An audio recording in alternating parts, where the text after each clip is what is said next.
This episode of Speakers of Eidolon is made possible by our generous patrons. Special thanks to our supreme and master speakers, Circuit Barrakiel, Remy Asalia, Omeji Cat Comet, Erisu Yamakawa, Arcadia Lunashine, Dramavian, Alex Franco AV, Nina Grimsdaughter, Casey Schaefer, Daimos, Lily Black, Hans Grenade, Sapa Chakwatol, Faris Jantoru, Cletus Oreo, Quick Levin, Luke Leonatrell, Cires, Icy Lee, Lyria Rain, Pamela Isley, Umbral Wind, Naive Arano, Celeste Rascris, Elenriel Maximus, Edwin, Bob Cece, Fabson Voidworm, Rami Maverick, Codred No, Mira Miri, Winebow Brood, Bay Barbalay, Kaisa Regina, Uzora Akari, AJ Brainswordson, Suno Shikano, Chesha Saltiri, Gideon Ura, Buster Gearhold, Azuta Starbreeze, and Camille Grino.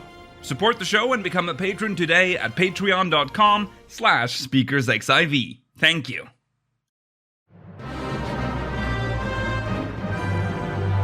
This is Speakers of Eidolon.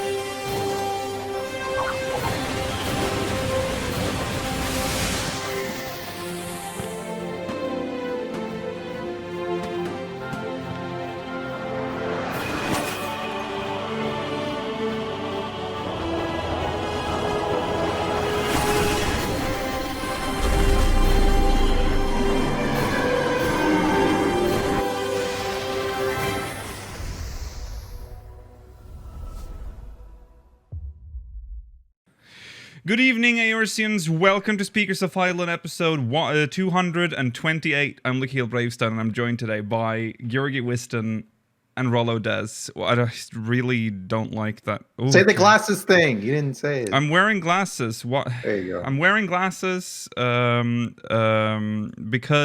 my contacts didn't make it here in time. I ran out of my emergency contacts as well, so it's been a horrible time wearing glasses because I don't like wearing glasses because they make my nose hurt. Right, welcome. Today's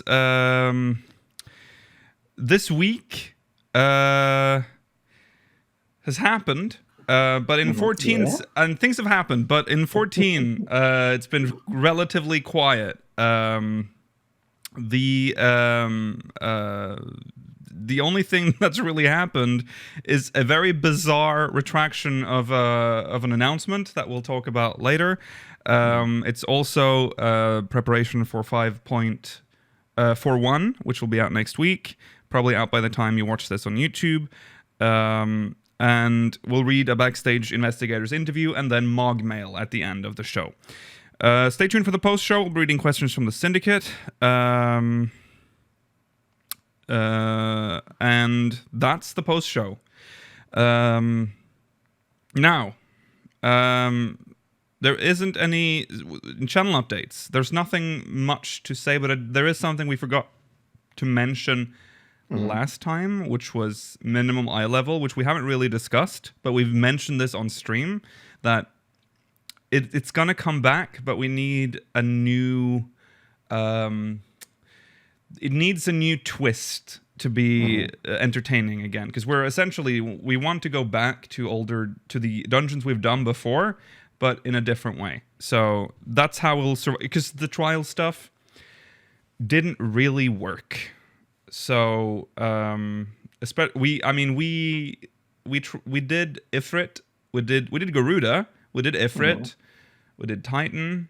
I mean, Ifrit was probably the one that made us realize that this is probably not a good idea. And then we started doing Good King Moggle. But even before we started Good King Moggle, we were like, I don't know. No one wants to do Great King Moggle. No one. Yeah, and unfortunately we were right. It was just as nightmarish as we expected it to be. So I think we have to go back to doing dungeons. We are getting an expansion soon, which means that all of the Shadowbringers dungeons will become minimum eye levelable. I mean, we've done 2 of them, right? We've done Anidar and the other one. I think, the other one. So we'll be able to do those as well, and we'll bring back the wheel. It'll be fun, but we need to update the wheel, and I think we should add some other stuff as well. So that's that. Right. What have you done this week in 14? Georgi. While I talk about this, can you fix this down here? I was going to. Other than that, Yeah. I have not played that much 14 this week, actually. I leveled Monk a little bit. I thought I'd actually cap it, but it's at 79. So I'm almost there. There we go. Other than that, really haven't done that much. I just collected tomes. Uh-huh. I got like half the ones on my main yesterday. So I guess I need to get the other half today. Oh, God, I'm so far behind. Oh, no. You got 3 days? Yeah. 3 days. I got 3 days. Just be happy that you only have one character to worry about. That's true. That's true.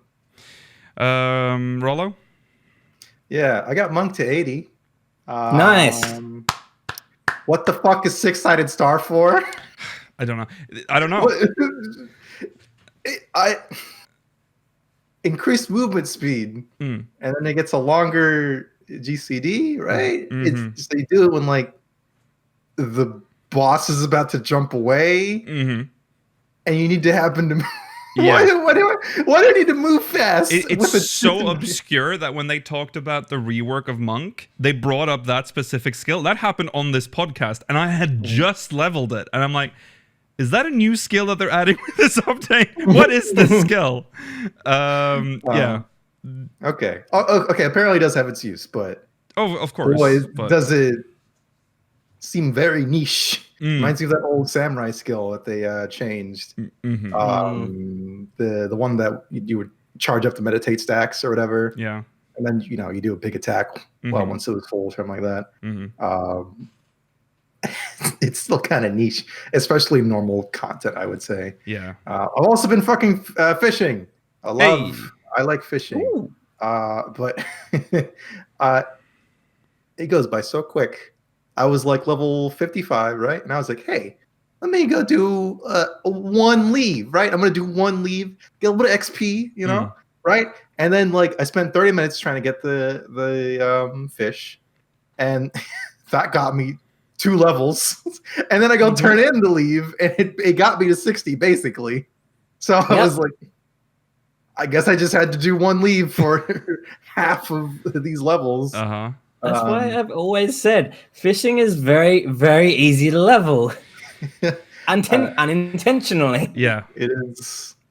It's fun, though. I can do Namazu Beast Tribes now, and that makes leveling quicker. It fucking sucked that it didn't give him a Beast Tribe in Heaven's Word still. Yeah. I don't know. You'd think they'd at least go back and do something about that. Feels weird. Yeah. Also been doing a lot more ocean fishing. Did terrible my last ocean fishing run. Absolutely fucking abysmal. I had like, I think 4,000 points or something. One spectral current, and I was the one that activated it. That's going to do it. I still... Sorry, this is another rant, but I don't know how the fuck does ocean fishing work? Like, how does the spectral current work? Right? Like, you think like, okay, you use the right bait, right? In the right area. Yeah. And you get the little fisher's intuition thing, right? And then you have a chance to land the fish to give you a spectral current. Yeah. Every time I've gotten the current, I've gotten it without the fisher's intuition thing, using the wrong bait. Fisher's intuition is related to a different thing. It's related to catching rare fish that exist in each area that is not the trigger for the spectral current. The spectral current fish is different from the fisher's intuition fish. Yeah. It's so confusing. I know. I know there's guides. I just go with what the guide says, and I hit that. Yeah. Even reading some of the guides. Yeah. Sometimes they're like, oh, is there a guide for fishing? And someone sends a link, and you're like, oh, thank you. And then you just got like, just this thing that you have to decode. It's like a fucking spreadsheet. It's scary. It's very exciting for me. Of course, for you. Very easily understood. Oh, for me, it's just like, oh God, work. I just pray when I go on a ship, and I'm like, please, today, just give me 10K. Yeah. Oh, have you not got the shark yet?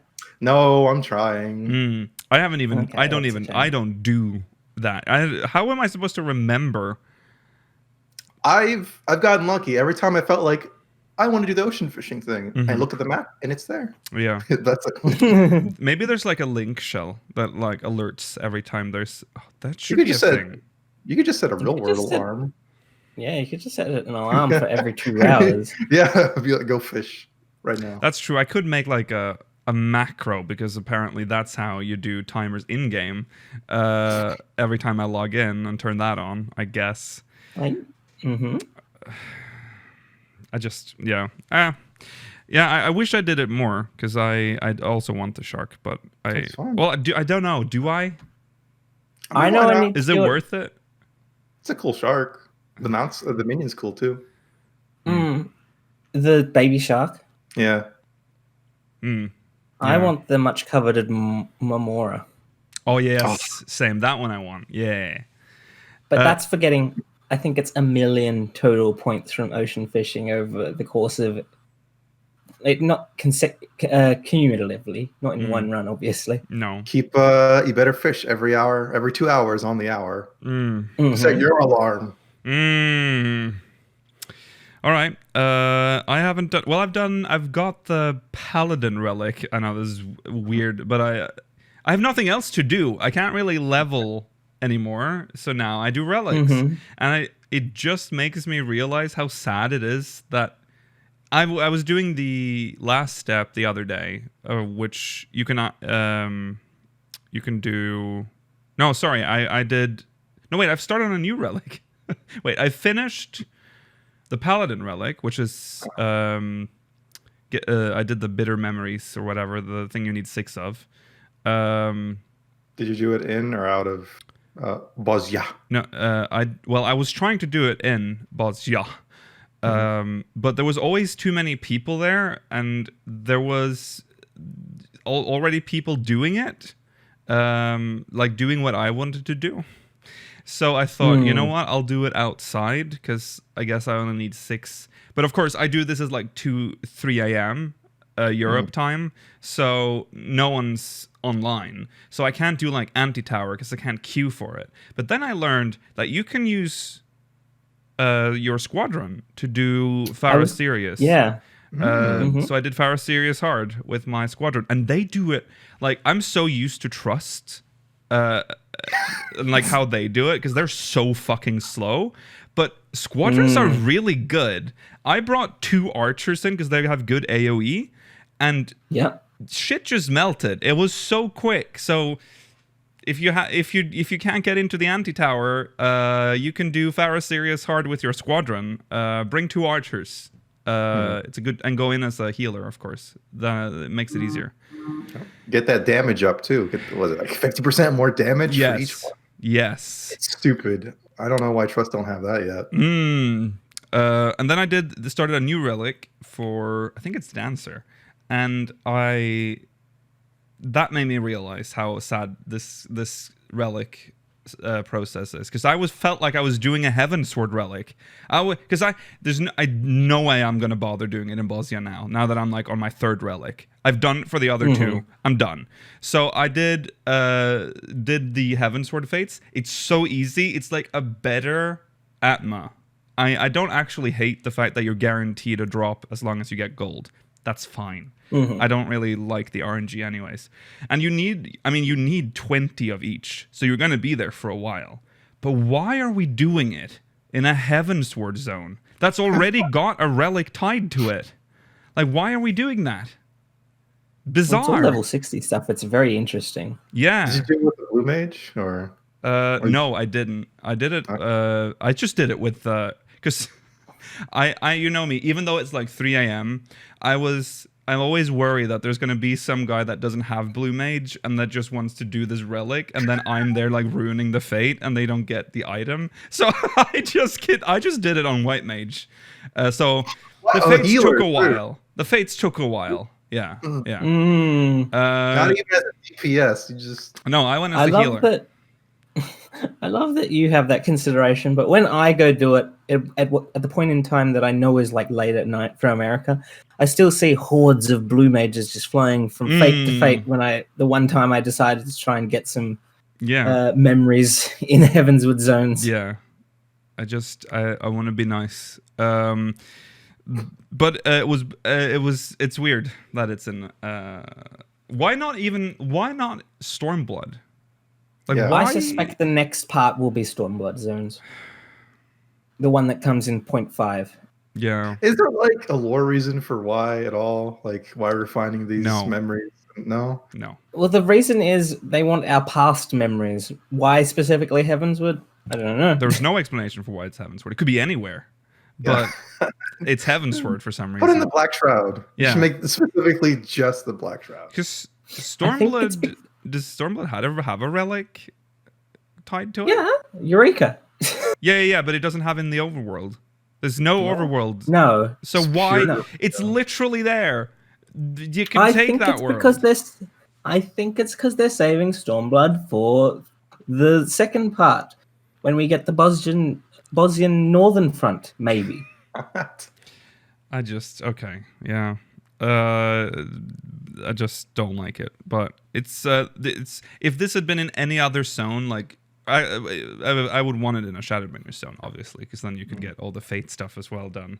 But obviously that's why they didn't do that. But I just felt weird. I also think there might be a tiny lore reason why it's not Shadowbringer zones, because that's not actually on the source.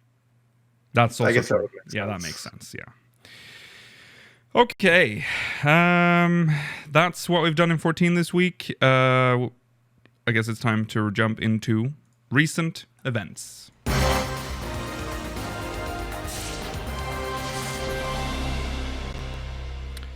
And 5.41 is fast approaching. It'll be out on Tuesday. So it's time to get ready. In accordance with the update, of course, there will be new rankings for Ishgardian Restoration starting on January 20th. Until January 21st, after the release of patch 5.41 until January 21st. It's the same thing. It's your last chance to get that specific title. So Will I do it? I can't be bothered. You already have it. I don't. I might do it. But I mean, there's an achievement as well. But I've already kind of missed the second one because I didn't care. So now I definitely don't have a need for the third one. But would you do it for the top 12 because this is your last chance? Maybe. No. I know. Especially since you're on a big server. Yeah. On a big world. Yeah. It's difficult. I don't know. We'll see. I'll see. I guess I can tell after like a week in, like if my server is going all in on it. Because maybe that most of them have been at, the people that the hardcore ones have already done the top 12 thing. And they are not bothering this time.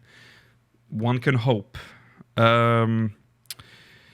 Yes. So there's a post on the Lodestone. Sorry, there's also an update to the 5.4 website. I mean, I guess there's nothing to talk about in terms of the Sky Builder ranking stuff. It's the usual stuff. You know the drill.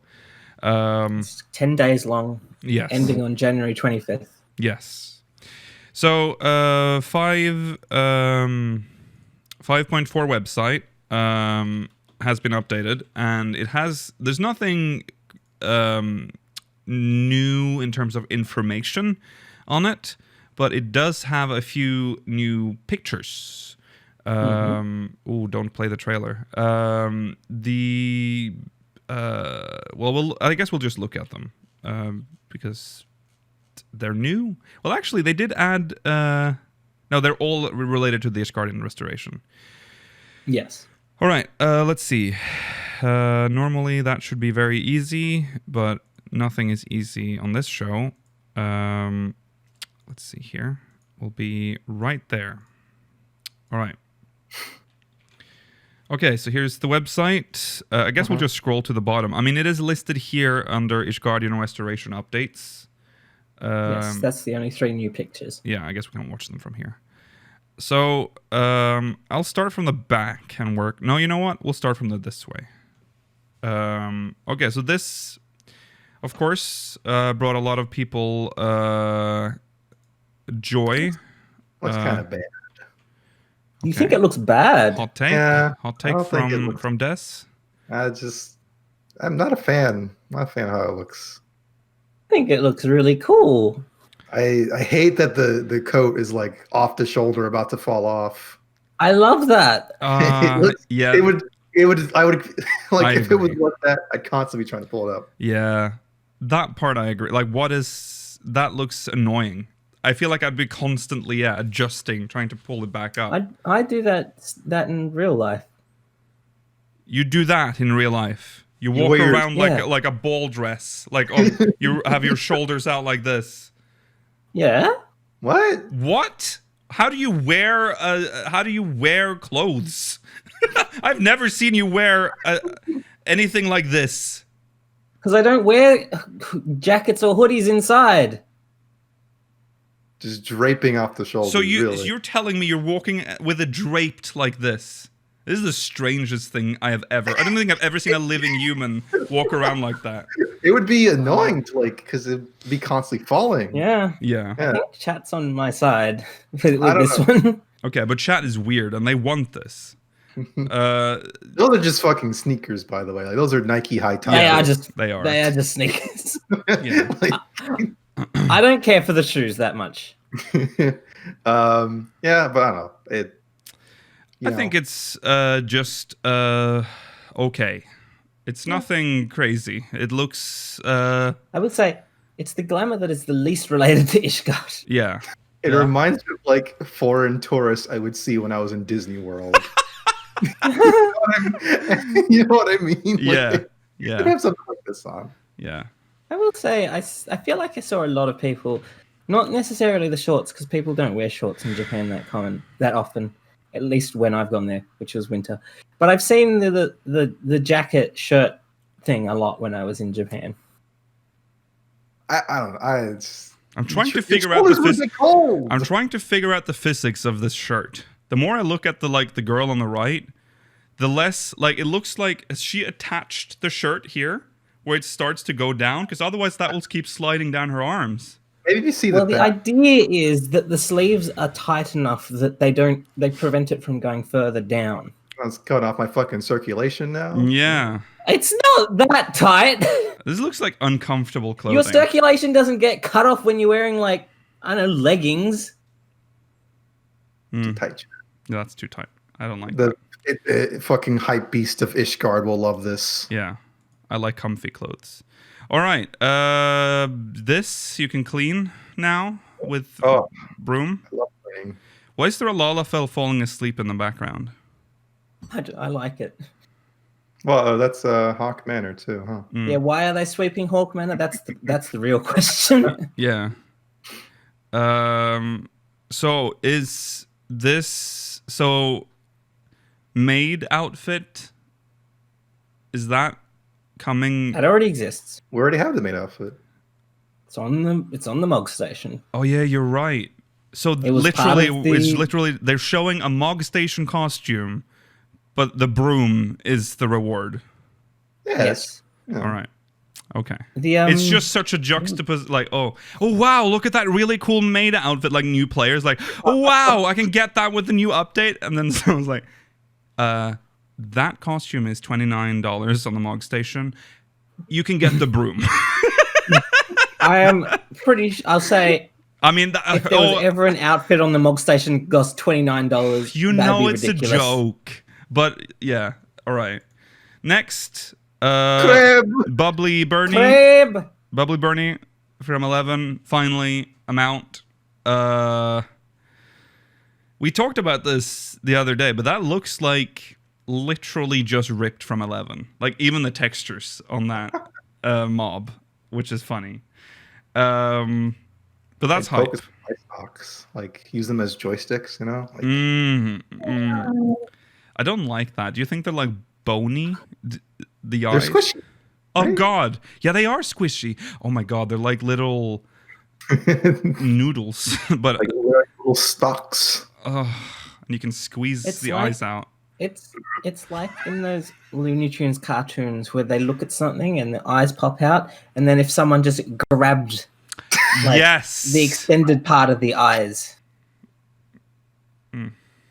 Well, anyways, Auga. it's Exactly. it's the 11 crab mount now available in 14, so that's really cool. Yeah, and chat's bringing up the 11 crab will finally get the chance to fly. True, finally, Bernie can fly.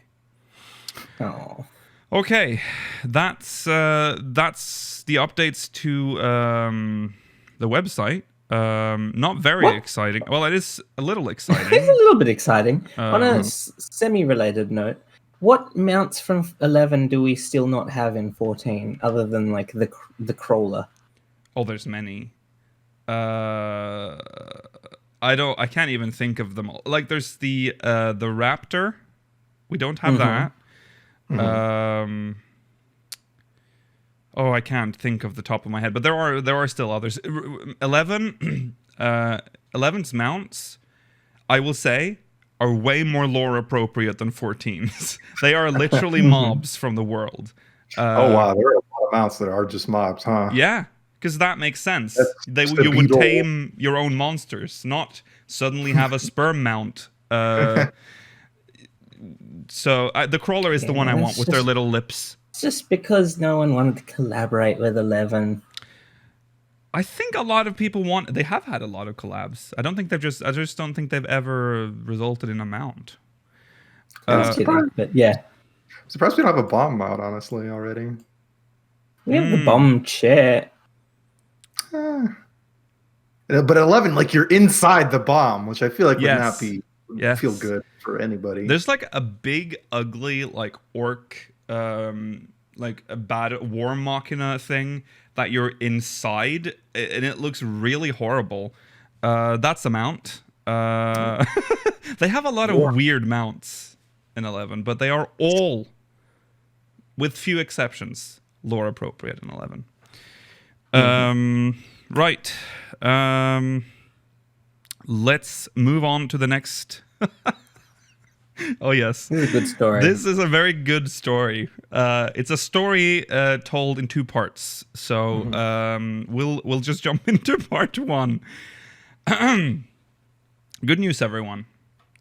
Square Enix is announcing an artwork exhibition that will take place in Japan this month. I can hear confusion out there, but don't worry, it's been And announced. Where was it again? What part of Japan? It was Tokyo. Tokyo, What's Japan. going on in Tokyo right now? Yes. Don't worry. This was announced at the end of December. So very recent. I thought it was announced like January 1st. Oh, wasn't it was January It was like really early this year. Yeah, it was January 1st. Yeah, it was very early in January.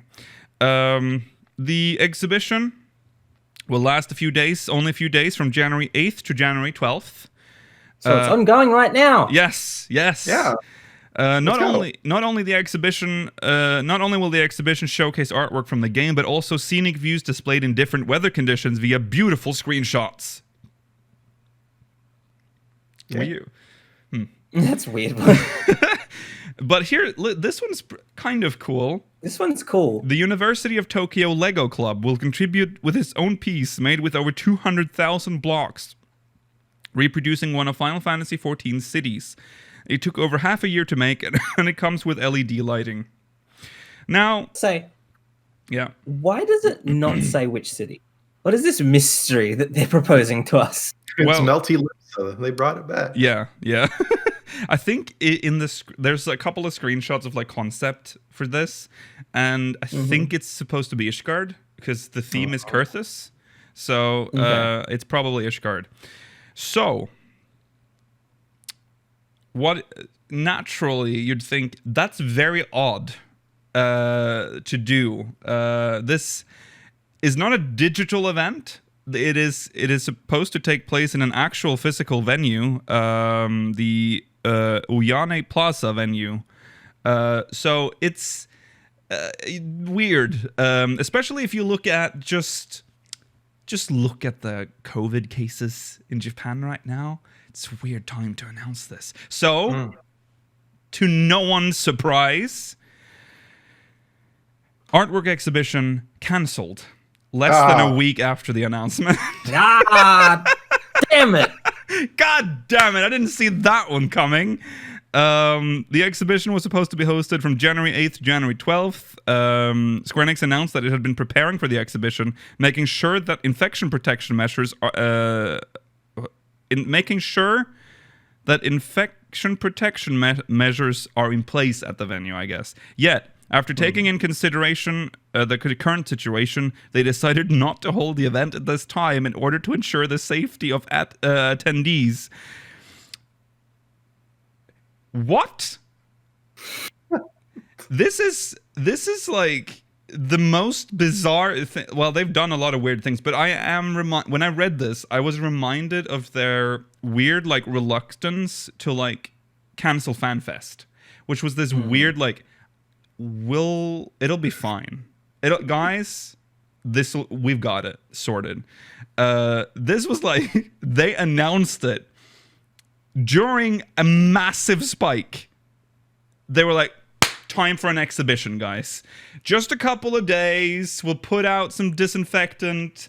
It'll be fine. Couple of days later, sorry guys, didn't work out. It was so weird. I'm sad for the Lego thing because they've clearly prepared this for a while. I will say they're probably not going to destroy it. I think they're going to keep it in storage until such time that this event has been rescheduled for. Yes. You know, I'm almost wondering if this was like... Because it said it took half a year to build. So I'm assuming maybe this was planned half a year ago. And then they've been holding off of announcing it. And then they were like, maybe now. Maybe this week. And then just did a quick announcement. Yeah, but there you go. It was just a weird thing that happened. It's just like, why? Yeah, it's such a waste of time. Why do you think it was going to happen? Who? Yeah. Right mind. This was not the time to announce anything like that, but... No. Oh, well. That's that. No exhibition in Japan. I'm sorry. Moving on. Famitsu has done this is a very this is a non-story, but Famitsu did an end of the year creator interview with several Japanese game devs and creators. Interview, very generous way to refer to this. Yes, I would not call this interview. These are just end of the year quotes from Japanese creators. We've picked two. It's from Yosuke Saito from Nier, and of course our own Naoki Yoshida. So from Saito, keywords for 2021, Nier. So I'm wondering if that means that we're getting Gestalt this year, maybe the remaster. We don't really know anything about the progress of that. It just did this whole stream a couple of months ago where they showed off was it concept? No, they showed actual in-game footage of him running on the planes. I believe so. Yeah. So it might happen this year. That'd be we obviously have to play that then. That will be the playthrough of Nier Gestalt. Well, we won't get to play as Papa Nier, which is sad. He's always in my heart. I hope they add a mode for him or DLC or something. I don't know. It's just he's fucking ugly. Yeah. But he's very ugly. It's Nier. He's Nier. He's Mr. Nier. Yeah. So, what's new? I'm working on Nier for just a little while longer. Then there's also Babylon's Fall and a completely new title. I'm pretty busy. So he says I'm working on Babylon's Fall. I do remember it now. It's been a while. So yeah, working on Nier for a little while longer. Yeah, so it almost sounds like it's going to be out this year. I assume it's both Gestalt and also that Automata version 2.1, all those fucking numbers that's after it. But it is. Yeah. It is coming out this year. Didn't they already have a release date? You were saying in chat too. For Gestalt? But Yeah. Gestalt? April 23rd? Because I'm pretty sure it was coming out in February because you could Oh, pre-order it. they gave us a release date. I don't even remember that. Well, that's good. Well, then we have... Oh, God, we need to finish 12 by then. That'll be fun. We didn't play Nier on Fridays normally. That's true. It's a Wednesday game, isn't it? Mm. Right. Did you find the date, Rollo? Is it April? Or... is, I was looking for it. I think... Because I know I pre-ordered it on the... Oh, you can pre-order. I pre-ordered the fancy White Snow edition or whatever. Oh, yeah. I remember. Oh, yeah. Yeah, it's April 23rd. Yeah. Okay. Well, there you go. Look forward to it. What this means is we need to finish your favorite game ever, Melody of Memories, before April. Yes. I hope we're done by then. April is a long time. Like, that's... if we're still playing Melody of Memory at that point, I will just end it there. That will be the end of that playthrough. All right. Naoki Yoshida. Keywords for 2021. An open mind. Mm-hmm. Curious. Ambitions for 2021. 2021 will be the busiest year of my career. I'd like to make it a year in which I can deliver surprise and excitement to gamers and players while also paying attention to my health. Stop smoking! Yeah, step one, stop smoking. Everyone has their vices, but like if you're saying that, Yeah. smoking. Yeah. What's new? Please look forward to various announcements for both Final Fantasy XIV and Final Fantasy XVI. Obviously, rumors about 16's release date they're ongoing. Is it going to release this year or is it next year? We don't know yet. It's hard to tell with 16 especially because it just came out of... Yeah, go on. It looks very far in development. But would they really release 16 and 14 from the same development studio at Square Enix in the same year? Yeah. What time do you think the expansion would release this year? It'd be sometime in the summer, right? Like, well, that would be normally November. be when... November. Yeah. Because of all the delays, I think it's going to arrive in November, December. Well, we have to think about the draft. Ooh, yeah. Next patch is 5.5, which will be out, let's say, in a month. In a month? No, it's not happening that soon. It's going to be like March. Hasn't it been like months in this patch already? It came out December. Yeah. December when? Early. So a month. Yeah. Okay, so in 2 months. They don't come out every 2 months. No, every 3. Yeah, in so 2 it would be months. March. Yeah, okay. In 2 months. I'm sorry. I said a month when it was 2. 2 months. In 2 months. So March, and then probably 0.55 in May. So 6 months wait if it's in November. From 0.55, which usually has no content, right?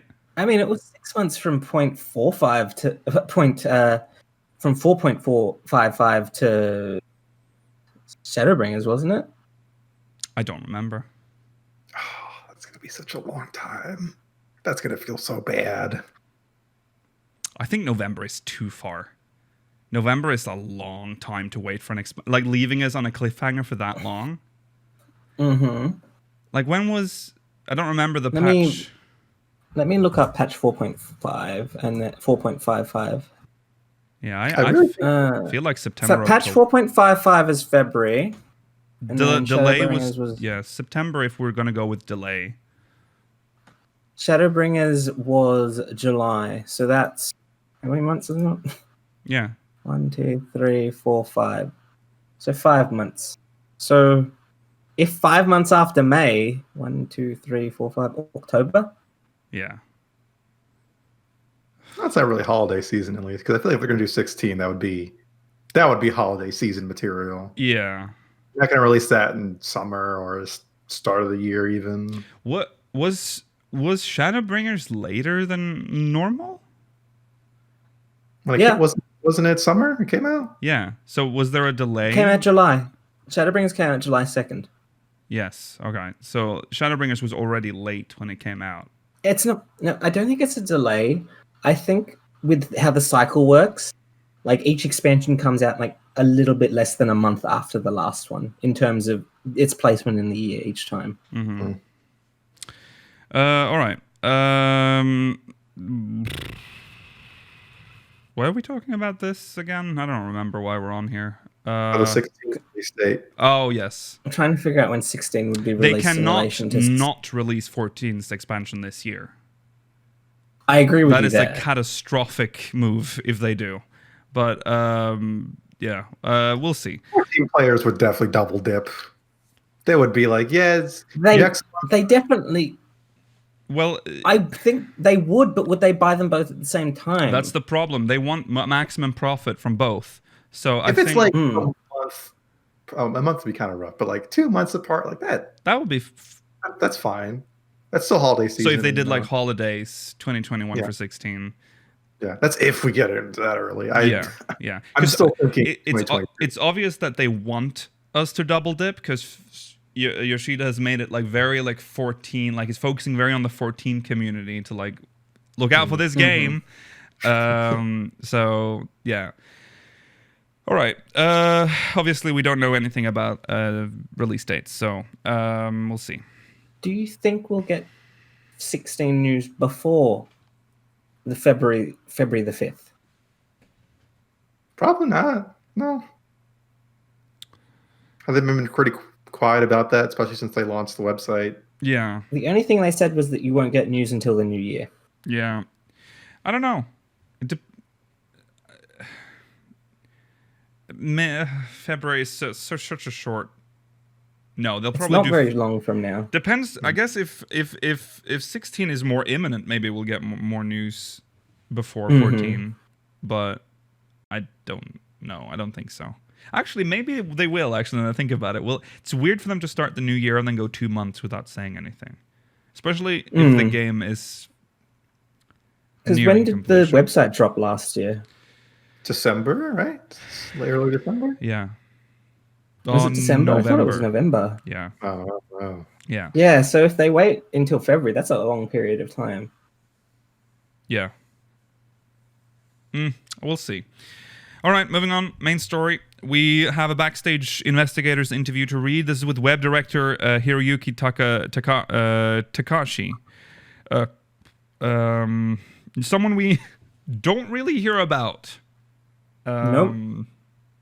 I don't think I didn't even know this person was web director, so... You can tell we don't hear from him very often because he doesn't have one of those little drawings of him. Right. That's true. All right. Introduce yourself. Okay. We'll just jump... I'm just skipping the fluff at the beginning. My name is Hiroyuki Takachi, and I'm the web director of the Lodestone team. The Lodestone team is in charge of creating and maintaining the Lodestone website. Not only that, but we also handle the official promotional sites, special sites for patches, and even the MOG station and online store. Our team consists of several members, including myself, and I'm primarily in charge of the Lodestone. The promotional team often collaborates with the Lodestone team on various projects, particularly the promo and special sites. However, I personally haven't had many opportunities to work with you since our roles usually don't overlap. I think the last time we spoke was over a year ago when we sat next to each other at a drinking party. Very Japanese. Part of Japanese culture. Yeah. There's a lot we don't know about you, so please be sure to tell us a lot about yourself today. To begin, we often refer to the Lodestone as a whole, but the website is comprised of various features. It certainly is. All sorts of game data is adapted for the website.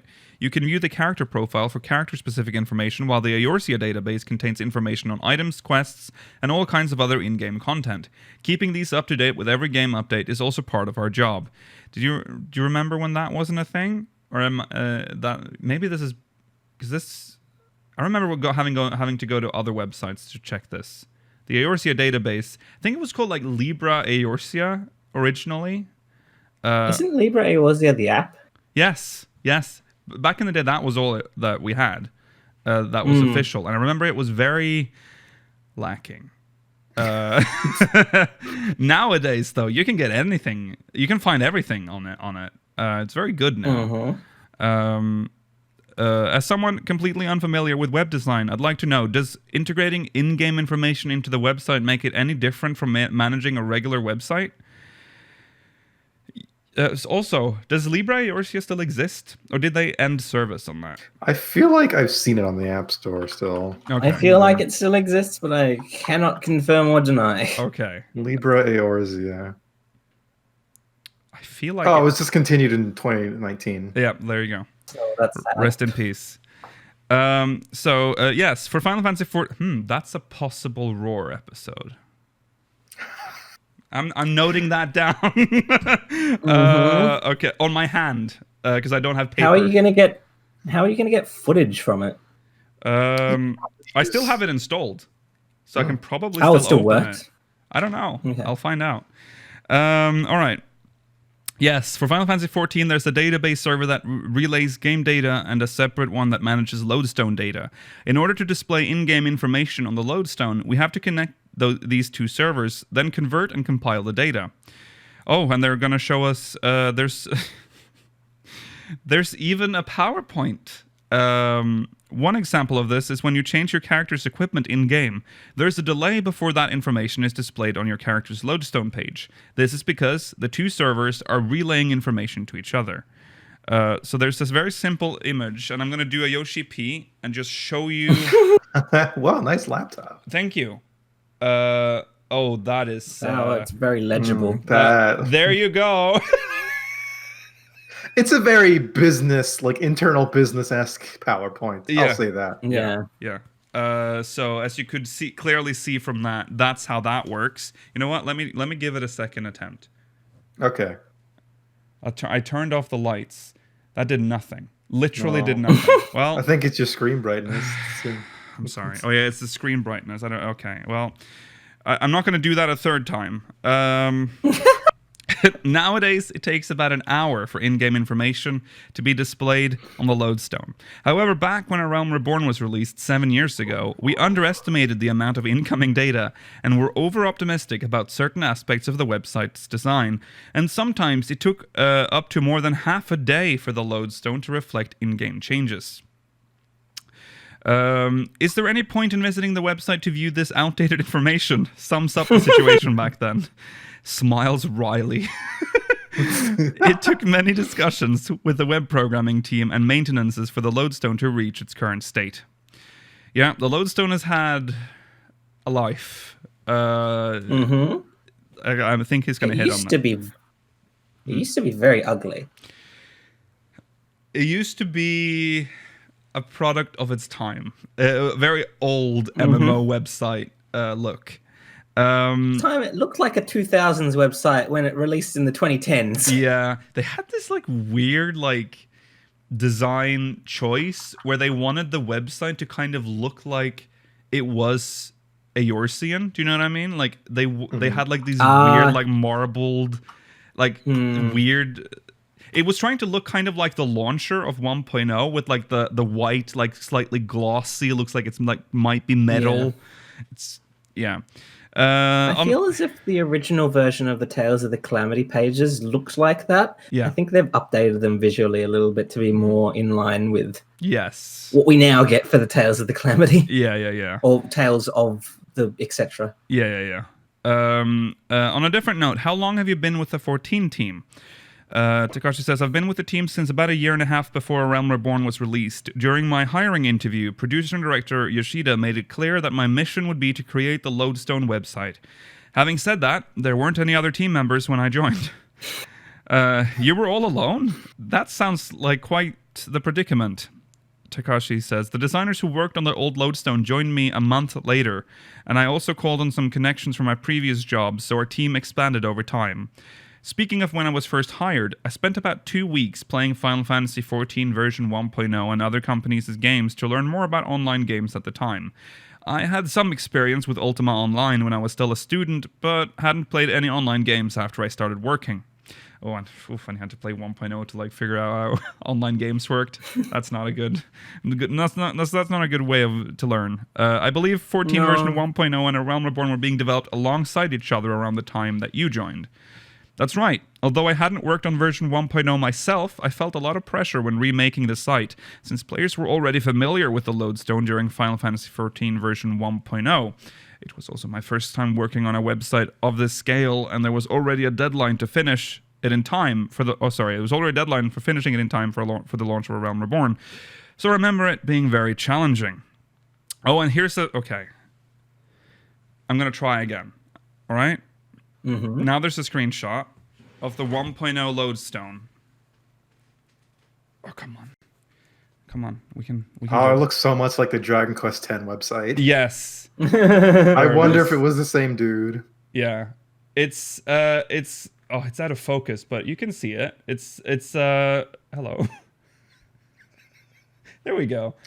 Yeah. Beautiful. Oh, brings back memories logging into that. This is like the beginning of the end, but at the end, the header would have like the burning sky and like a countdown timer at the on the right side that said like like impact in, and then it would have a timer that would be ticking down for the end.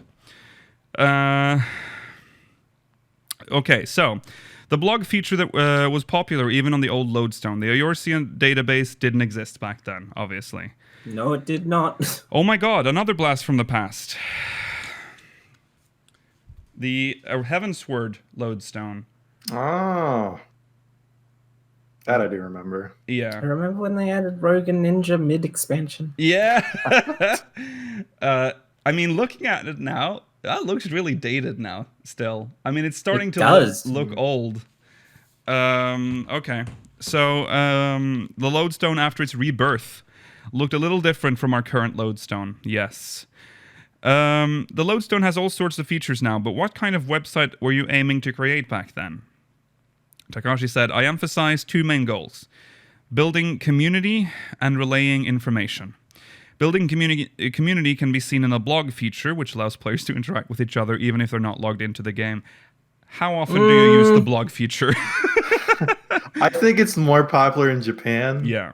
I don't think us Westerners touch it too much. I used the blog feature in 1.0, but that was because 1.0 was so difficult, and also Discord wasn't a thing. You had to use link shells, and obviously you had to be online to use them. So I think that forced people to use the blog more. But yeah, I feel like nowadays blog, that's still probably a primarily Japanese thing. I think I got my first FC via the blog. Not because I was on there, but because a friend was on there, and then I was hooked into this FC. Ah, yes. Well, there you go. Relaying information is achieved through the Eorzea database and the ability to see the latest notices and news for the game. I also thought it might be exciting for players to be able to view their character information outside of the game. No need to remember what level you reached yesterday or how many more elegant tomestones you need for the week. You can check that information without signing into the game, which I hope you find convenient. I always forget that that's a thing, and I always just log into the game to check. Well, that is a feature, but then again, almost every single time I go into the lodestone, I'm logged out. So I have to log in anyways. So yeah. Is that different from logging into the game? Exactly. Maybe you save a couple of seconds on like loading in, but yeah. But if you know that you don't have tomes, you're probably going to log into the game anyway at some point to get those tomes. That's true. There's so much I'm hearing for the first time about the lodestone's rebirth, but we don't have all day. Okay. Moving on. Okay. Is there a particular project that left an impression on you? Takashi, that'd be creating the job guide. See, this is one of the most... This was so surprising when I didn't even know we had it. But you know about the job guide? Yeah. No, I didn't. There's a lot of guides on the lodestone that are really well made that some of you probably have never seen. So I was going to say, though, you have covered the job guide on the podcast when it was first launched. Yeah, the job guide I know we have, but there's Okay. a guide for just first time players. Like there's a whole guide with like a mascot and everything. Like there's so much that you just don't really see. Yeah, so the job guide, which was released along with the launch of Stormblood. At the time, many job actions were revamped and there were too many changes for us to convey in the patch notes. A member of the battle team approached us for help, so we proposed the idea of creating a web page dedicated to job and action information. So here it is. Yeah, I remember it now that I see it. There it is, the job guide. Still a super useful page. Yes. I highly recommend it to anyone that wants to look at some job skills or haven't played. Yeah. I think they update it every time. Well, they have to. Every time there's a change. They do. It's if you look at that link, that particular picture, it says updated for 5.4 and it has an updated next to Scholar. Yes. Yeah, yes. like it'll show you you each skill that's been updated. Like you can jump to it on the menu. It's super, super good. Yeah. The page was released during Stormblood's early access, and we received positive comments about how easy it was to read. Thus, we decided to keep updating it. But despite being the one who proposed it, it was difficult to manage. What do you mean by that? Takachi says, at the time, each action on the job guide had to be manually updated to match the in-game information.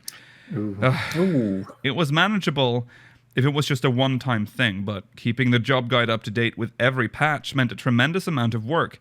It also required thorough QA checks since there was an official guide, putting an immense strain on the QA team as well.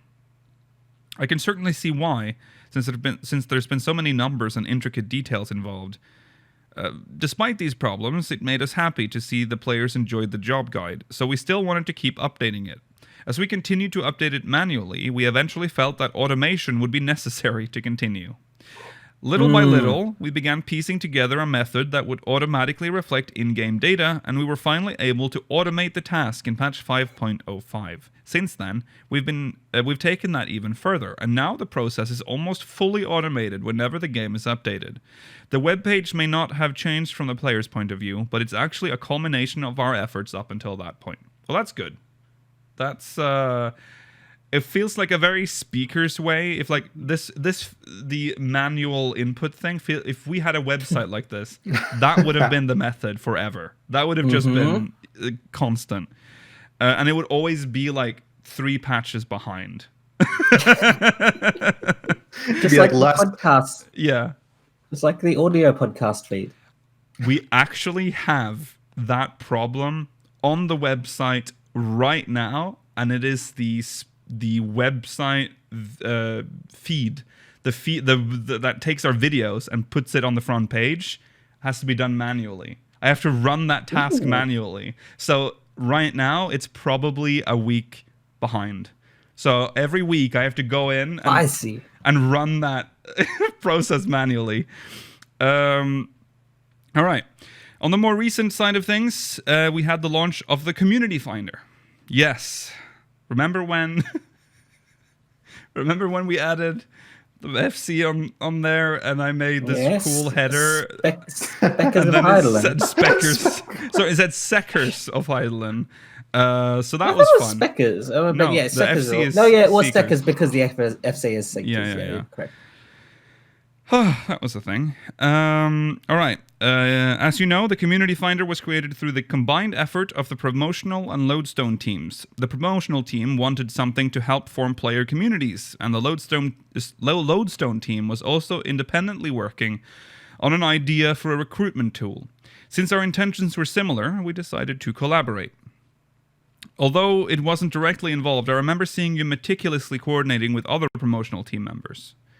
Takachi says, the Community Finder was designed based on the feedback we received from many other staff members within the company. We were very particular about ensuring that the necessary information would be readily available. We also wanted to make sure that recruiters could insert their information easily, while players could find their preferred communities without the need for complex search filters. A third-party company put together our designs and came up with a sleek UI that was pleasing to the eye. That said, it's still possible to create an elaborate design for your recruitment listing if you prefer. So, can confirm it works very well. Has anyone found RFC via the Community Finder? I think it's gone now, right? Because it has an expiration date. It probably would be. So Was I it? never checked it after it was posted, so I don't know. I don't know how you're supposed to get... I don't know how it works, to be perfectly honest. I'm just going to find ours in the community finder. Hold on. Okay. I have a feeling it won't be there. No, I don't think it will be, because I think it would have expired by now. Apparently people couldn't find it in December, so that's great. My favorite feature of the community finder is that it has provided Mailer with a means of Bullying people? letting out his aggression. Yes. Mela is like looking for like, is that modded? And then he'll be like, I'll report. So that's the thing. Be careful if you're on Europe. Well, actually, it doesn't matter where you are. He's looking through all of the servers. He loves looking through Balmung's list of FCs. Mm-hmm. Be careful about what you post on the community finder. Should Mailer be around? Yeah, ours is long expired. It's not on here at all. Damn. Oh, God, I need to like repost it like every time. That's annoying. Is there a way to like when it's close to its expiration date to just like keep it here? Yeah, maybe. Don't delete Wow. it. If you go right now, I'm on the Chaos Seeker or FC page, Mm-hmm. and I mean there's a decent amount of FCs, but it's still only like 50 results it's showing me. Well, it's because the campaign is over, right? So people and all of the old ones are expiring. Everyone's forgotten about the community finder already. That's probably what's happening. Right. So let's hear what Takashi's thoughts are on the community finder now that it's been released. I've been keeping an eye out for feedback, and I'm pleased to see we've received positive comments. There's already been some suggestions on the forums, so we're considering further adjustments to make them even more convenient. Some suggestions, such as favoriting recruitment listings or recruiting co-signers to form a new free company, would take some time, but we're keeping them in consideration. There's also the events feature on the Lodestone for scheduling get-togethers, so it'd be nice if we define the focus of each feature so they can be used for different situations. All right. Now for our usual question about your tools of the trade. Is there anything you simply can't work without, carry anywhere with you, or find useful? Takachi says, I put a lot of thought into it, but couldn't come up with anything other than my computer. Even in my personal life, I gather all sorts of web design related information or develop things when I have time to spare. So there's also a picture. It kind of looks like mine. Here's a picture of his little laptop. I like that it's just on the carpet floor. Yeah. That's bad for the fans. That's true. That's true. Okay, so you're always learning something. Takachi says, not that it's something I do 24/7.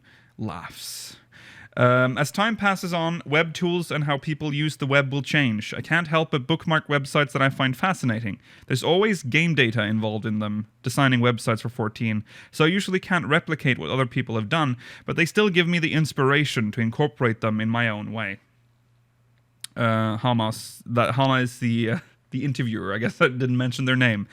Speaking of which, there are some talented web designers out there who have created some incredible fan sites. Takachi says, oh, absolutely. Sometimes there are only really technical suggestions when I look over the forums.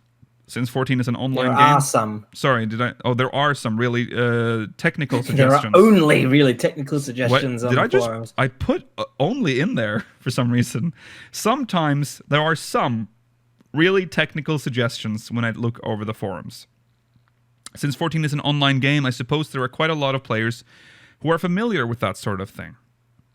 I see, that could be a possibility. Finally, do you have any parting words for players who are reading the blog? Thank you to everyone playing 14 and using the Lodestone and our other websites. We were able to launch the Community Finder in patch 5.35, which we hope will assist you in finding an enjoyable community that meets your needs. We'll continue to work on improving the Community Finder through updates and features to make it a more useful website, so please look forward to it. And finally, amid the worldwide COVID-19 pandemic, we hope that you'll continue to stay safe and enjoy Final Fantasy XIV and the Lodestone. God damn it! Another episode with that mentioned. Well, we actually, to be fair, we did mention it earlier. To our art exhibition. Oh, there you go. That was the interview. You don't really... Lodestone is like something we just take for granted, but there's a lot of work that goes into that website. It's very useful if you know how to use it. Though I don't really like using the database too much. I feel like it's hard to read sometimes. I was going to say, if you know how to use it, don't know if I know how to use it very often. Though it did remind me that I want to look at how much the job guide has evolved. Oh yeah, I mean, it's just same. It's just to update skills, really. Yeah, it's a website that I've seen grow, but I guess I didn't realize until I saw that Heavensward screenshot how much it has evolved post 1.0. But it has. It's come quite far. See, this is a much more effective way of getting people to adopt a new website than the ways in which certain other, like for example YouTube or Reddit, when they make very sudden changes, it's more off-putting. If you do it more gradually, like the Lodestone has, like we didn't notice how much the Lodestone has changed. No. Since the launch of 2.0. No. This is a much more... People don't like change. So True. If you do it bit by bit, they'll adapt to it more easily. Yeah. All right. Well, that's the end of that segment. I guess it is time to read some MogMail. We'll read MogMail. Let's run MogMail. Love MogMail.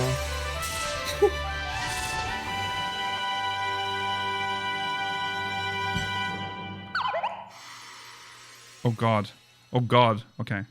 This one's from Azora Akari from Goblin. I don't think this was particularly... What? Crystal Boy. I don't think this was particularly touched upon in the recent spoiler cast and theory crafting going on after the many revelations in 5.4, but if it has, feel free to disregard. This the one thing that's been stuck in my brain has been Amon shutting down research into tempering. Why would Allag not want a cure? Sure, they captured the Warring Triad and Bahamut, but such a thing would still be useful, right? My thoughts drifted to Xande and his clone. What if the clone was some kind of proto-primal? We know Amon was sick of how complacent Allag citizens have become and wanted the nation to become a military powerhouse again. It's said the nation became far more warlike after Xande's resurrection, so what if there was some kind of tempering going on there? The Garleans have manufactured the Echo, so it's not completely out of the question for Allag to have manufactured a primal. I'm just no longer convinced Xande was simply a clone. If I'm a crackpot, feel free to let me know. Here's to the new year. Looking forward to 2021 with 14 and speakers. Thank you, Azora. Thank you. You are a crackpot, but so are we. That's true. We're all friends. I like it as a theory, even if I disagree with it. I don't necessarily think that clone Xande is a primal, because I feel like we would have had evidence that he was like sapping ether from the environment at some point. I mean, would he have to? He has a crystal tower. Yeah. He does have a tower that literally sucks ether. Just sit on the tower and there you go. It is interesting, though, because Allag didn't want a cure, yet they did struggle with the tempering problem. So, my theory for why Amon didn't want a cure is because it's harder to make an enemy of someone that can be turned... It's easier to make an enemy out of someone that can't be reasoned with. Mm-hmm. And people that are tempered can't be reasoned with. And it also makes it more insidious for them to say, like, they've turned our people against us. Mm-hmm. And there's nothing we can do about it. Yeah. I can see that, yeah. But if we're... There's parts of Allag history that is very strange. It's especially the time leading up to its collapse. Because Allag was... I mean, history is written by scholars that have probably read Allagan literature. But apparently Allag became so complacent that people got, like, the higher-ups got upset. They resurrected Xande. Well, Amon resurrected Xande. And then they were back at it. They went to war with Mericidia. No, that's when they opened the portal to the 13th. Mhm. What happened in that space? How was that allowed to happen? An empire usually has a lot of moving parts. There was not just Amon. What was do we know who the current emperor was at the time? No. No, we don't know. We don't know who the emperor was. I think the idea was that my mind, I could be making this up, but a part of my memory is saying that Xandai ended. Don't acknowledge it. Xandai ended up. I feel like Xandai killed the emperor at the time. It's time for lore. Oh.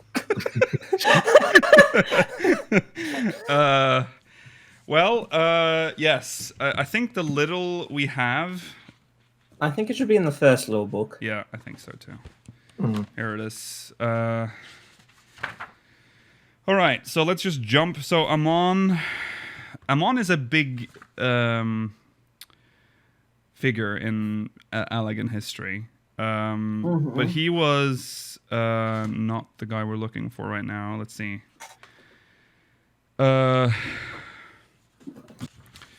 So the empire is becoming crushed under its own weight, inching it ever closer to destruction, while its people sat glassy-eyed in their homes, dangerously dependent on the luxuries science afforded them. What does that really makes you think, huh? Yeah. So here's sorry. This is the Golden Age. The miracle of etherochemistry had given the Allagans everything they wanted and more. Yet a man who believed he was everything will not strive to create anew. Lacking the drive that once made it great, society slowly fell into disarray. The people had grown complacent, abandoning learning and drowning themselves in leisure, relegating any and all work to machina. I was about to read birth as bush. Birth rates I forgot language for a second. Birth rates plummeted. So it was a bad time. Leaders grew corrupt and complacent, leading to isolated uprisings in the worst of cases. So this is according to the encyclopedia. Amon believed that the Allagans needed to save the what? Amon believed that what the Allagans needed to save them was not another invention or technological breakthrough, but a strong leader. A leader who would ignite the fires in the hearts of men and wake society from its apathy-induced stupor. A leader the likes of Emperor Xandai the First. So I think someone mentioned this earlier, because this MogMail theorizes that...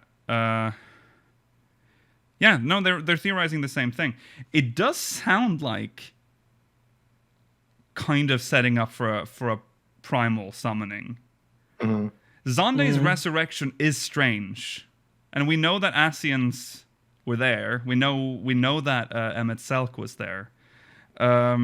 A leader the likes of Emperor Xandai the First. Instead, however, of waiting until another individual with the qualities of Xandai appeared, Amon believed better success would be had with a more direct approach, resurrecting Xandai himself. Techniques to temporarily restore life to mortified flesh by growing it anew had already been discovered by Allagan scientists. Amon believed, however, a temporary return would not be enough to ensure a rise from the ashes of the once mighty Allagan Empire. What were needed were the secrets to eternal life. So Amon began a series of experiments combining chimera biology and cloning in a last desperate effort to achieve immortality. Well, it goes on, utilizing the solar energies collected in the Crystal Tower combined with his newly perfected vivification techniques, Amon achieved the impossible. Xandai walked Eorzea once again. And it is not the Xandai they remembered, because we can see him in the Crystal Tower, and he sure doesn't look like what you'd think an Allagan person would look like. No. He's a big old... No. So the more you look at Xandai, the more and more he starts to resemble like a proto-primal. And we also know that Bahamut was brought back by the Allagans, right? And that's a primal. So, right? Didn't Bahamut, isn't that why the Tiamat is chained?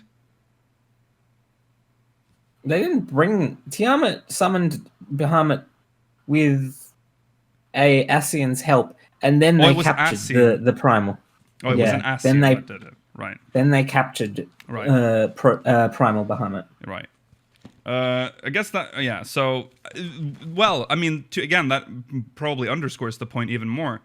That was possible. There were Asians roaming, and we know they were deep in Allagan society. Mm-hmm. So if they could do it to Bahamut, they could do it to the Emperor as well. So he seems too self-aware, based on what I'm reading. And my memory was correct. He did actually end up assassinating the current Emperor and all his loyalists. That's what he did. But the Emperor is not named, I assume. No, the Emperor is not named. Well, still bad Emperor. Well, maybe not necessarily a bad Emperor. I mean, Zande's not a good Emperor. No. But he let everyone get lazy, which is bad. Apparently. Yeah. I think I'd rather everyone be lazy than be warmongers.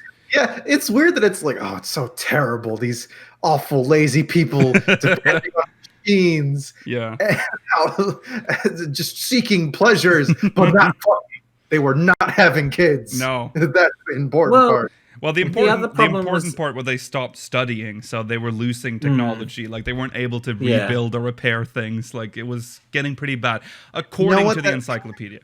The encyclopedia also mentions that the suicide rate went up at this point in the Empire's history. Yeah. So people were losing the will to live. Yeah. It sounds like that really bad movie, Idiocracy. Yeah, I can see that. What a reference. I feel like there is something here that it does not part of Emperor Zande's resurrection does not make sense. And remember, this is written by Eorzean scholars, supposedly. That's Koji Fox is like out. If they need to retcon something, it's because it's written by Eorzean scholars. I can definitely see it turning out to be true. It's just right now I don't. Because the story is starting to touch on it. How the Allagans dealt with tempering, specifically. Right? That's what we've just done in the recent patch. So it is possible that the story will move that way, and could explain why Zande looks the way he does in Crystal Tower. I almost want to say something so much simpler. Not that this isn't possible, but I feel like it might have just been an Asian being like, hey, boss said shut down this research, turn it off. Yeah. And then that was it. Yeah. And the other problem I have with Zande, arguing that Zande is a primal based on how he looks, look at how everyone in the Crystal Tower looks. That's true. It's not a isolated incident of Zande looking incredibly inhuman. True. That last boss of Labyrinth. Phlegathon. Yeah, he's... Yeah, he looks very similar to Zande, actually, in terms of...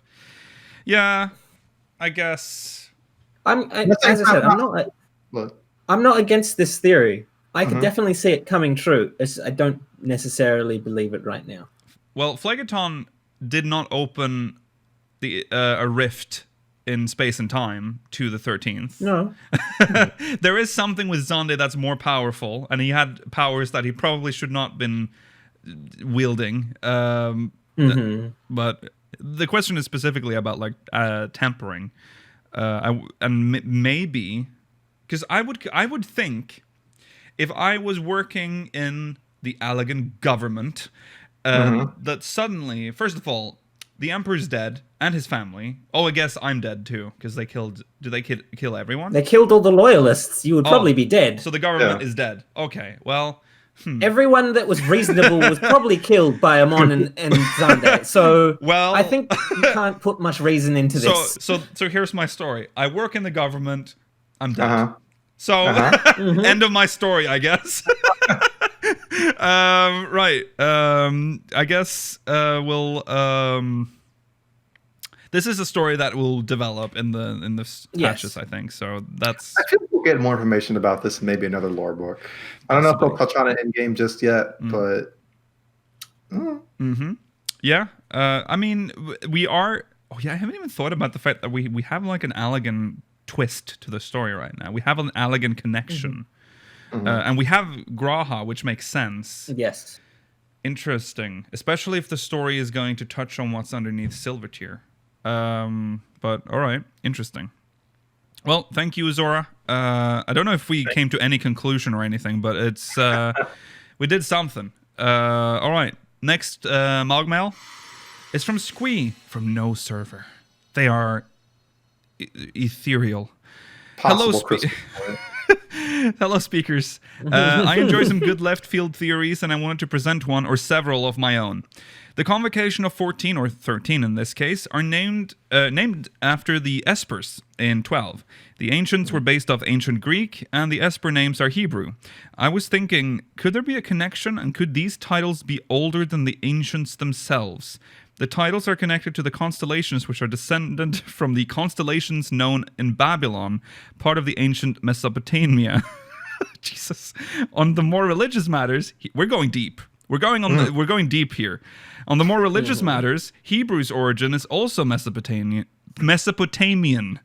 And since the Warrior of Light character is connected to the sun god from the Mesopotamian region is called Utu or Shamash. He was considered an enforcer of divine justice, would help mortals in distress, and also battled some enemies. He rode in his sun chariot, where his final destination was the underworld in preparation for a new day. Everyone still following? Yes. These are just some ideas, but hopefully it brings some things to talk about. I would love if the titles and the sound were more ancient and from the area with the oldest known civilization. Sorry for my poor writing skills. P.S. I forgot. Anu, Lord of the Constellations, he who contains the entire universe. Maybe he could be connected to the sound, and it just potentially being a natural state of the star. The natural state being that it will eventually be destroyed and recreated. Maybe the same fate of Midi's home. I think we're Gilgamesh. We aren't. No. We're the original hero. Gilgamesh. Okay. The first hero. All right. True. Okay. See, the problem I have with this particular theory is just that would they really introduce another ancient thing more ancient than the ancients we just met? I feel like that's a one layer too many.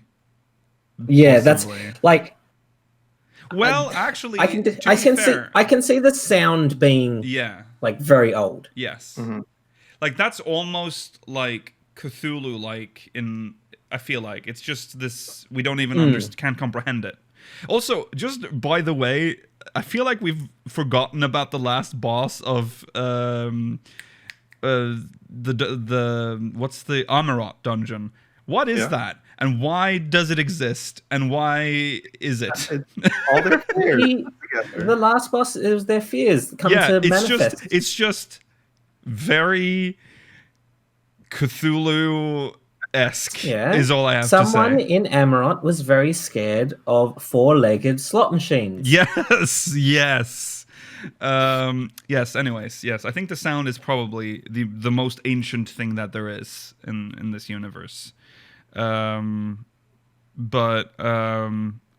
I don't think they would add like another layer. That's too many. It's too deep, man. Yeah, I do like this though. What? I feel like Final Fantasy doesn't ever go that direction in history or like mythology. Like they'll take Indian stuff and they'll just pick. I don't think like they're very selective about what kind of mythology they're picking from, and it's usually the same. It's like the one. Final Fantasy ones that they pick. Like they have a type. Let's just say that. Except for Gilgamesh, I guess that's yes. Yeah. All right. I mean, I can definitely see a relation between these explanations of the convocation's names. But like that, I feel like that would be part of the same civilization as the ancients, just further in the past. Yeah. It's all Greek. All civilization always. It's all Greek to me. All right. Thank you, Squee. We'll Squee to you too. Yes. Next question. This one's from Genova Tia. Twintania. Hi, hello, speakers. Considering we are getting some juicy details for the next expansion soon... God, I haven't... Okay, let me try that again. Considering we're getting some juicy details for the next expansion soon, I started thinking. I never finished thinking, though, and decided to ask you a question instead. /smile. Every expansion has had some staple storytelling scenarios from previous Final Fantasies, and the focus in each has been on one. Religion is bad, evil empire, apocalyptic hope is lost situation, etc. What do you think the next expansion focuses, and what Final Fantasies or storylines is it going to take inspiration from? Yours, Genova. That's a good question, because I feel like we have ticked all the boxes of like classic Final Fantasy storylines. I guess we're technically still on Evil Empire. That's still going on. And I almost... Yeah, I guess. Have we done Religion as... Yeah, Heavensward, obviously. Yeah. So, yeah, we've we have done Religion as bad, just not the one that we follow. Ours is good. True. True.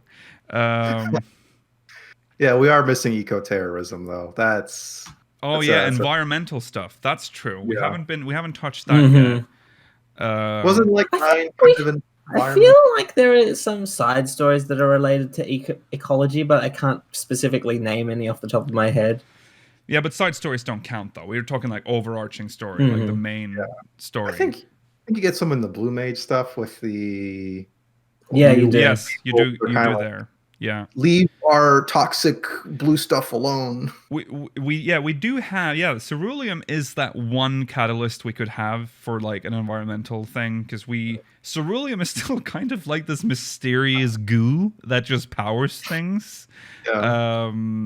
But Chat is bringing up Black Rose as the eco thing. But that's like a weapon. That's a bio weapon. It is like a weapon. So But we have seen what it does, though. We saw what it did to it's quite that place devastating.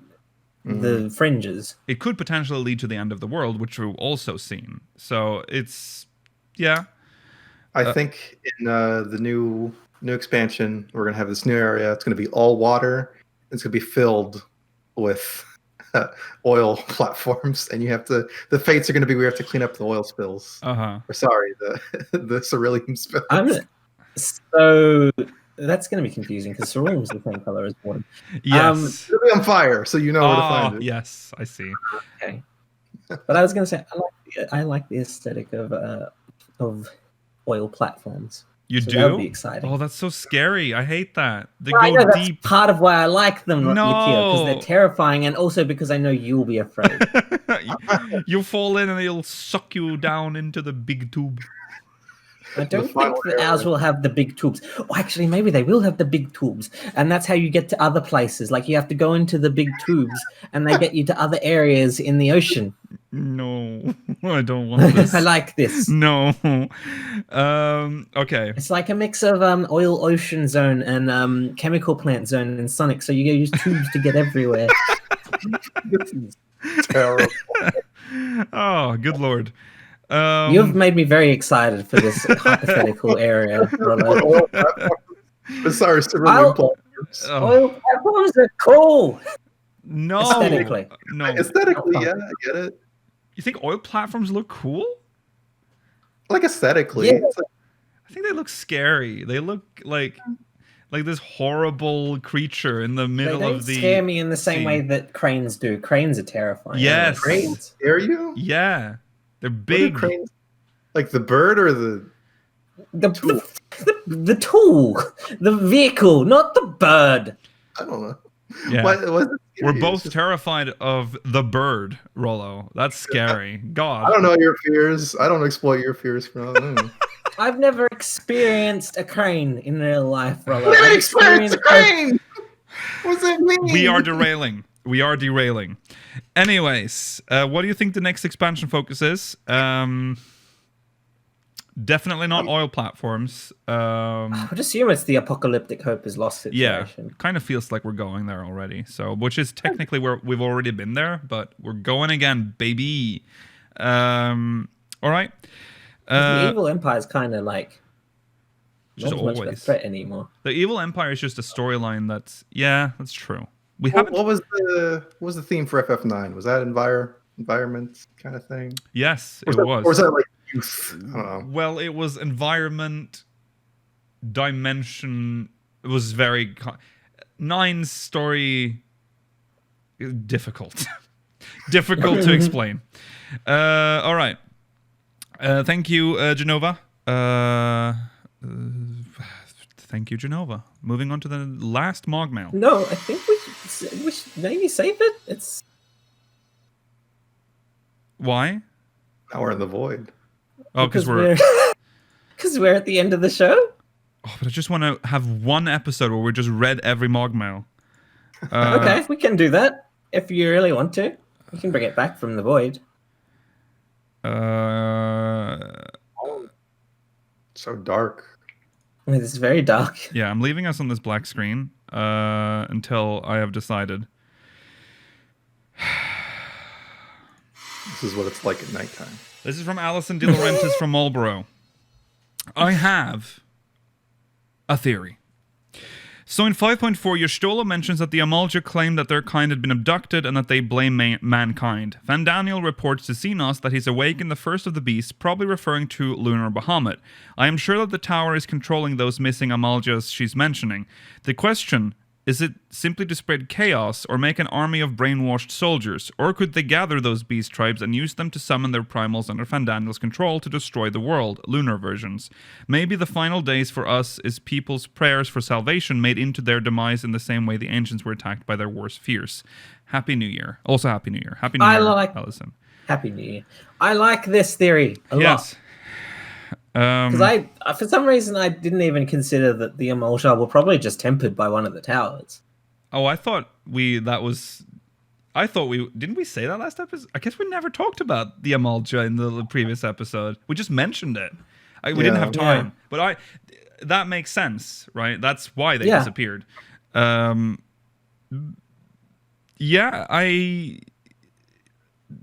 is potentially what could happen with this story.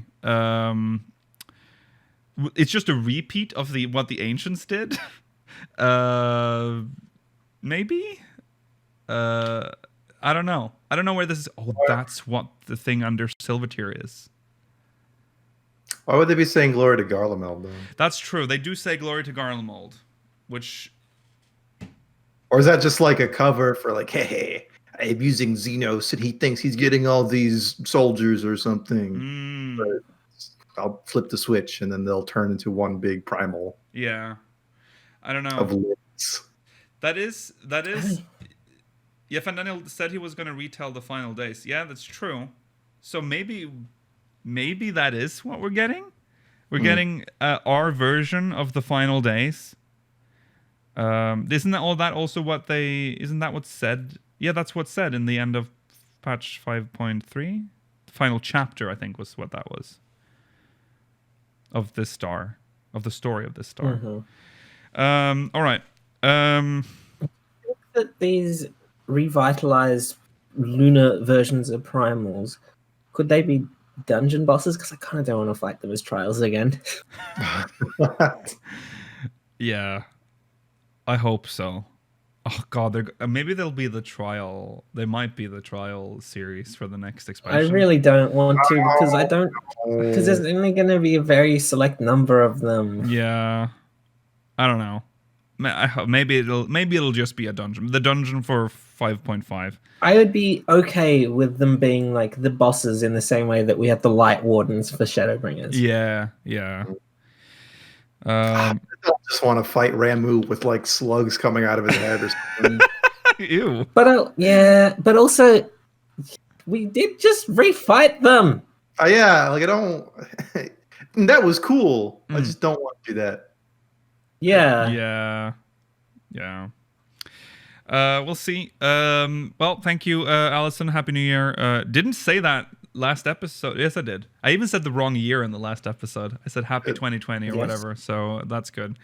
Right. Well, to be fair, it still feels like we're in 2020. All right. Moving on to the end. We have run out of time. Thanks for watching this episode of Speakers of Eidolon, episode 228. We'll be back next week, same time, same place. If you're watching live, don't go anywhere. Post-show will be following in just a few minutes. If you're watching... No, sorry. It's been a week. Thanks for watching. Remember to follow on Twitter at SpeakersXIV, twitch.tv/SpeakersOfEidolon, youtube.com/SpeakersXIV, exclamation Discord in chat if you want to join our Discord server. If you're watching on demand, links in the description. The anniversary shirts are now out of stock. They're gone forever. So is the Mela shirt. So that's that. Just wanted to say that. It's gone now. If you're looking for it, that's by design. It's gone. Right. See you tomorrow, or if you're watching live, we'll see you in a little bit. Goodbye. Bye.